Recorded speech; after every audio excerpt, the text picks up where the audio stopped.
So hi guys, and welcome back to my channel. This is Mojo and this is the breakout room. Today I have with me a very special guest. Your degree, but you also do those qualifications. Yes, for example, we are talking things they used to call NVQs, National Vocational Qualifications, where you become, which are mainly work-based. Yes. We call them that. And also we are talking about health and social care, security, trainer, health and safety, first aid, safeguarding, construction-related courses. You can name any. Even customer service, business administration. Those are all qualifications that you can earn through work-based training. It depends. We got programs that are funded by the government. We work with Department for Works and Pensions with the Job Center Plus. These are people, mainly people who are out of work for a long time, and the government wants to put them back to work. So they will be told, go to this place and train this. First they will be asked, what would you like to do? And then if they don't go for training, then the benefits stop. So they have no option but to come. But that does not mean that we don't get private clients. We also get private clients who want it without being forced. But you find most of the people out of work will be resistant to training, and therefore there has to be a kind of coercion to do this training. So some of the people we get obviously are not the best in terms of training. But since we have also to eat.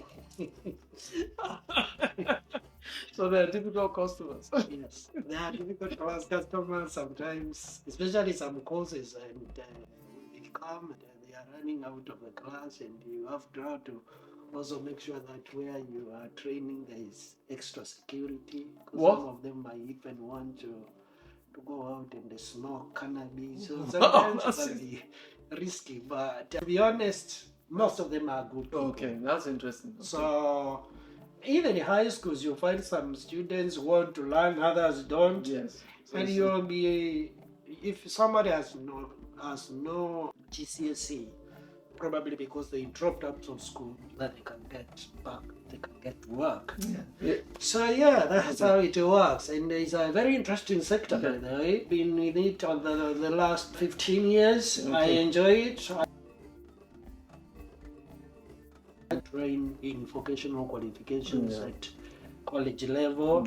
Then I did other courses like being an assessor, where we look at the quality of the work in vocational sector.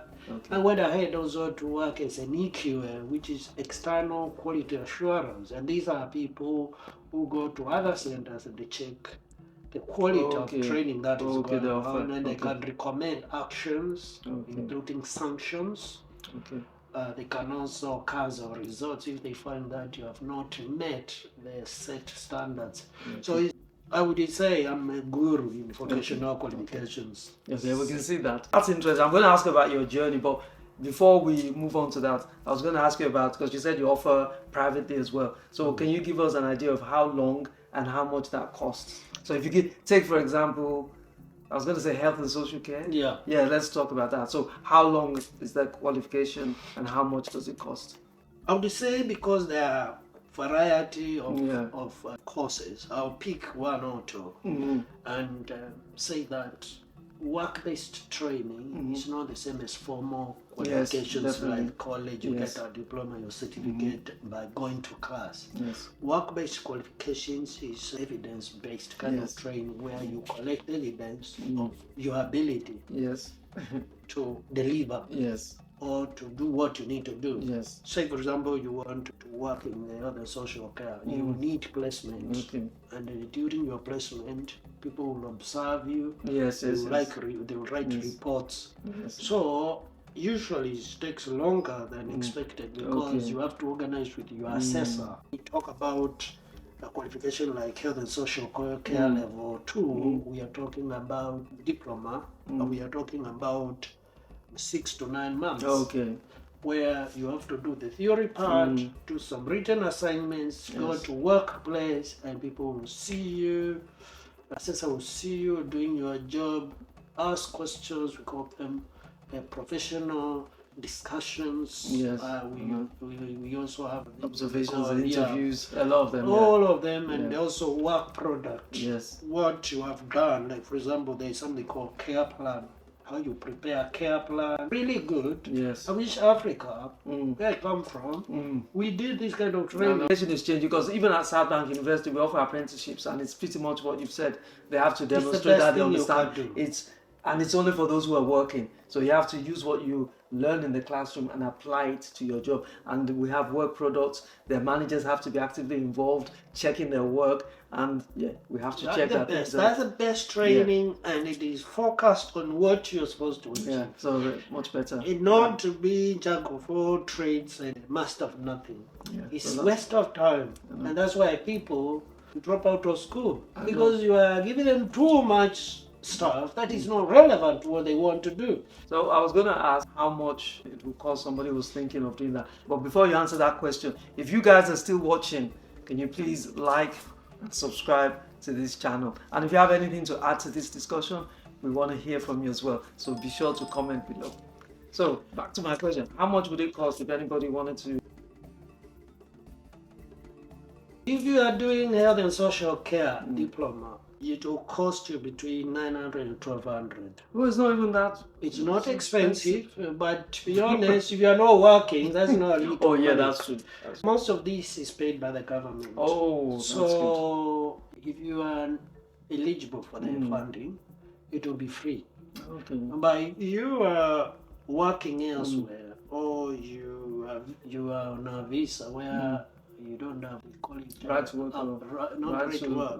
public funds, access to public funds. Okay. Yeah. Then you will pay.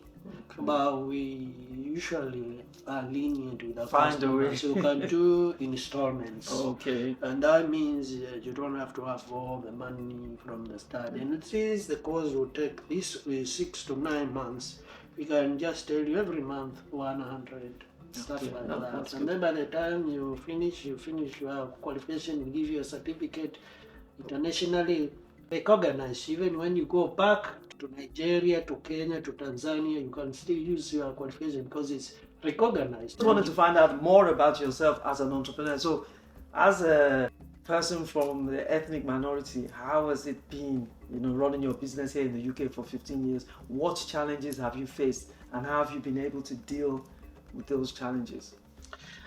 Clearly, you would expect to have challenges because number one, you are in a new country, different cultural background, different way of doing things. I came here as an adult. And I had already worked for a few years before coming here. So things are done differently. Where you would go and get things done in a short time, here the processes can take long. You get frustrated. You learn how to queue and not complain. So running a business and you have all these other things personal to do, it's not easy.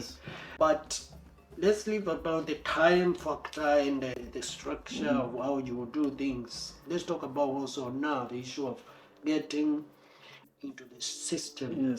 And adapting to the new system. The systems are strict, and we are not used to that. So you feel frustrated, and also you find that sometimes we don't attract that trust that easily from our colleagues. Because we tend to take too many shortcuts sometimes. Therefore, you need now to work on winning a trust. Once you win a trust, then you are in business. You find that you have to learn how to entice your customers, and if they complain about something, you refund their money and you forget you had business with them because it is their right. If you don't deliver on time, if you don't deliver to the quality, they have the right to ask for their payment back. So you had to learn this.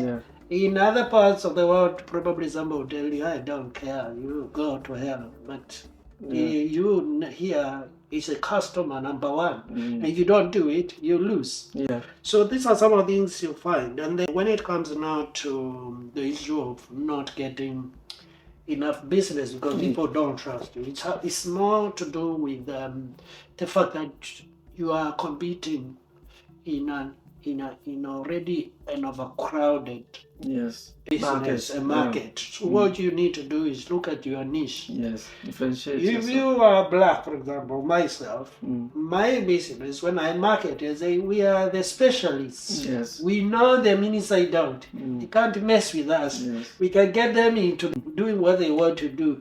Try us. It is true.